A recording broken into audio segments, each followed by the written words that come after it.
मित्रांनो, माननीय प्रकाश आंबेडकर साहेबांनी म्हटल्याप्रमाणे भारतीय जनता पार्टीला या देशामध्ये एक पार्टी सत्ता निर्माण करायची आहे. एकच पक्ष, विरोधी पक्ष पूर्णपणे संपवायचे, त्यांचं नामोनिशाण संपवायचं, अशी परिस्थिती आज देशामध्ये निर्माण झालेली आहे. मित्रांनो, पुढे जे सांगणार आहे ते अत्यंत महत्त्वाचं आहे. त्याच्या अगोदर चंद्रपूर येथे काय झालं पहा. गेल्या काही दिवसापासून चर्चेच्या केंद्रस्थानी असलेल्या चंद्रपूर महानगरपालिकेमध्ये मंगळवारी ठाकरे गटाने अचानक भारतीय जनता पार्टीला पाठिंबा दिला आणि भारतीय जनता पार्टीचा तिथं महापौर बनला. सगळ्यात जास्त जागा काँग्रेसच्या आल्या होत्या, परंतु महापौर बनला भारतीय जनता पार्टीचा. ते केवळ आणि केवळ ठाकरे गटाने भारतीय जनता पार्टीला पाठिंबा दिलेला आहे. त्याच्या मागची कारणं सुद्धा तितकीच खतरनाक आणि महत्त्वाची आहेत. मित्रांनो, चंद्रपूरच्या महापौर पदासाठी 10 फेब्रुवारीला झालेल्या निवडणुकीमध्ये काँग्रेसचा मित्रपक्ष असलेल्या शिवसेना उभाटाने थेट भाजपसोबत युती केली. आता बघा, उद्धव ठाकरे यांच्या गटाची युती कोणासोबत? भारतीय जनता पार्टीसोबत चंद्रपूरमध्ये. तर दुसरीकडे वंचित बहुजन आघाडी आणि MIMने तटस्थ राहून कोणालाही मतदान केलेलं नाही. त्यामुळे काँग्रेसचा महापौर पदाच्या उमेदवाराचा फक्त अवघ्या एका मताने पराभव झाला.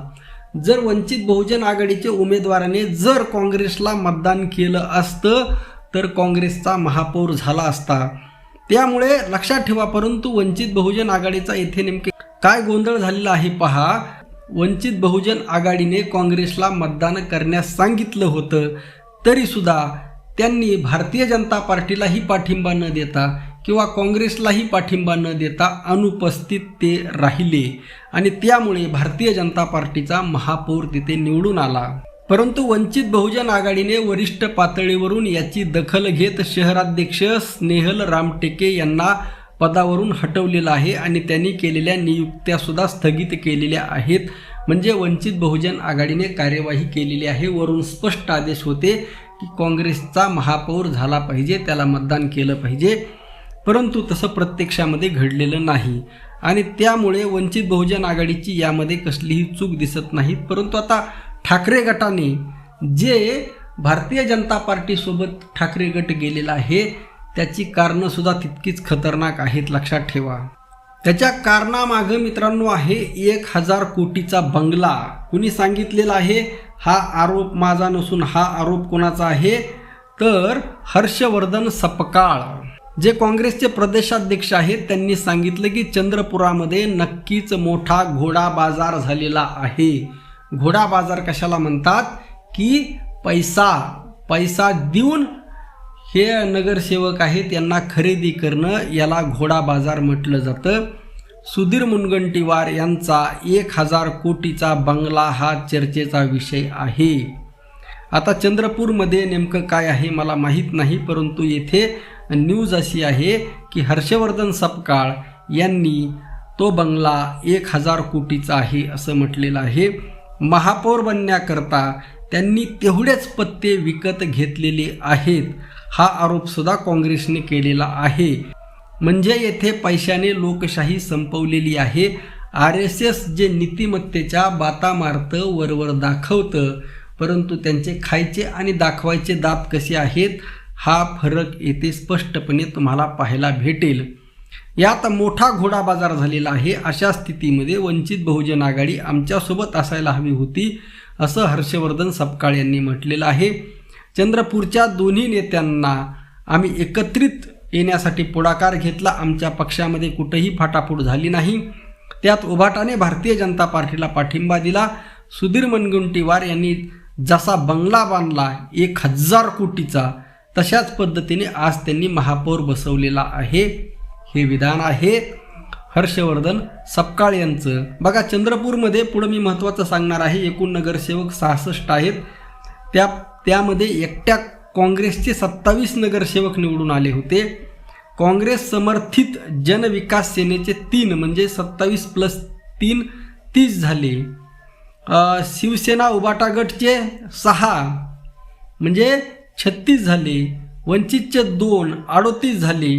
एवढ्यामध्येच काँग्रेसचा महापौर होत होता. लक्षात ठेवा, भारतीय जनता पार्टीचे 23 निवडून आलेले आहेत. शिवसेना शिंदे गटाचा 1 निवडून आलेला आहे, अपक्ष 2 आहेत आणि MIMचा 1 निवडून आलेला आहे. मित्रांनो, असं एकंदर बलाबल आहे. म्हणजे वंचित बहुजन आघाडीचं महत्त्व अधोरेखित होत आहे. जसा जसा विरोधी पक्ष भारतीय जनता पार्टी संपवत आहे, अशामध्ये वंचित बहुजन आघाडी ठामपणे लढत आहे. आणि अशावेळी लक्षात घ्या, सर्वांनी अशावेळी माननीय प्रकाश आंबेडकर साहेबांचे हात बळकट करणं गरजेचं आहे.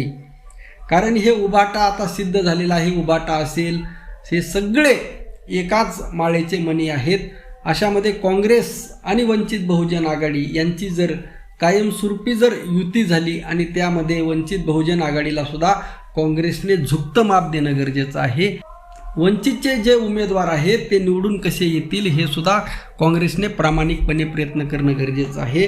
आणि एक सक्षम विरोधी पक्ष येणाऱ्या काळामध्ये काँग्रेस आणि वंचित बहुजन आघाडी मिळून देऊ शकतात. मित्रांनो, राज्यामध्ये वंचित बहुजन आघाडी जरी नगरसेवक, आता येथे वंचितचे जे नगरसेवक आहेत 2 यांचा सुद्धा घोडा बाजार झाला का असं स्पष्टपणे हर्ष सपकाळ यांनी म्हटलेलं नाही, परंतु यामध्ये घोडा बाजार झालेला आहे.